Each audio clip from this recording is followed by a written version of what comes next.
Assalamualaikum warahmatullahi wabarakatuh. Halo anak-anak, hari ini kita akan belajar mapel IPAS topik C, mengenal tugas pemimpin di daerahku. Video ini dikembangkan oleh saya, Farihatul Wafiro, dengan NIM 24206033, Prodi Pendidikan Guru Madrasah Ibtidaiyah kelas A semester 3. Capaian pembelajaran, peserta didik mampu menunjukkan letak kabupaten atau kota dan provinsi tempat tinggalnya dengan menggunakan peta konvensional atau digital.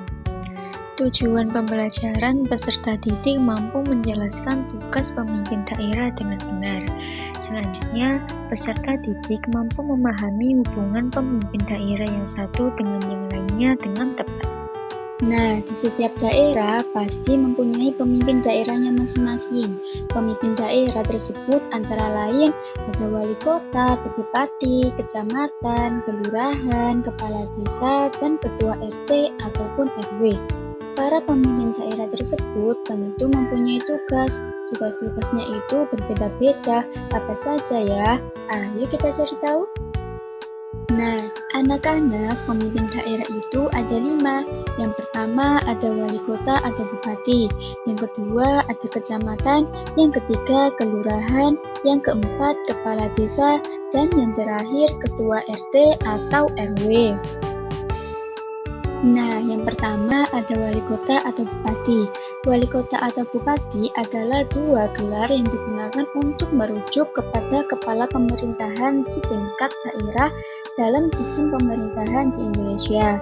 Kedua jabatan ini memiliki peran dan tanggung jawab yang serupa, tetapi terkait dengan wilayah pemerintahan yang berbeda.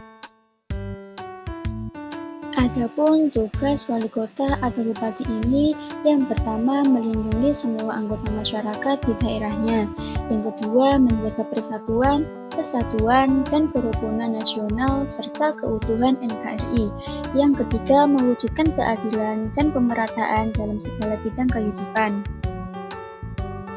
Yang kedua ada kecamatan.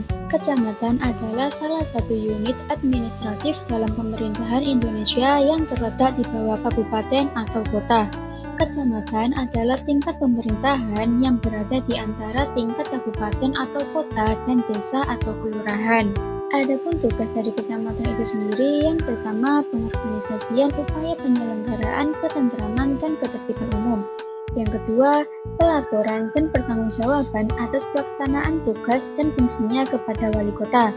Dan yang terakhir, pengorganisasian pemeliharaan prasarana dan fasilitas pelayanan umum.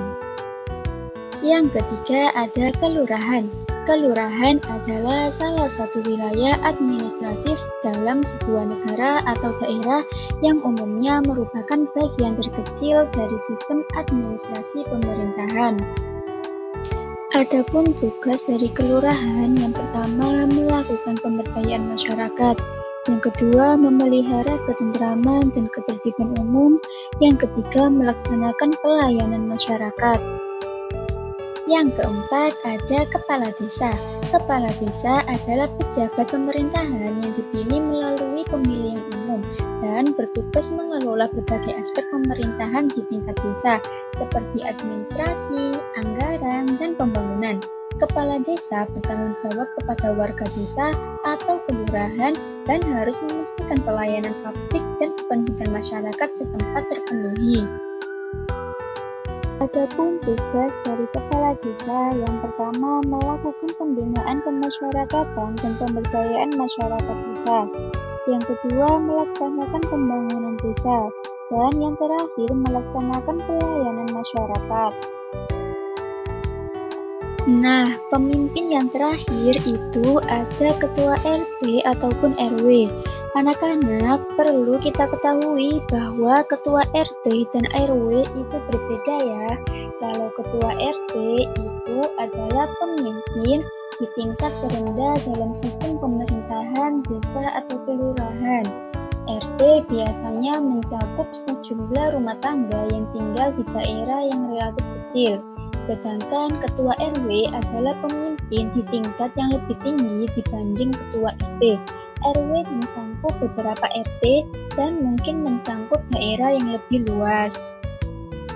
Adapun tugas dari ketua RT dan RW, yang pertama membantu lurah atau kepala desa menyelenggarakan pemerintahan, yang kedua perdataan kependudukan dan layanan administrasi pemerintahan, yang ketiga pemeliharaan keamanan, ketertiban, dan rukun antar warga.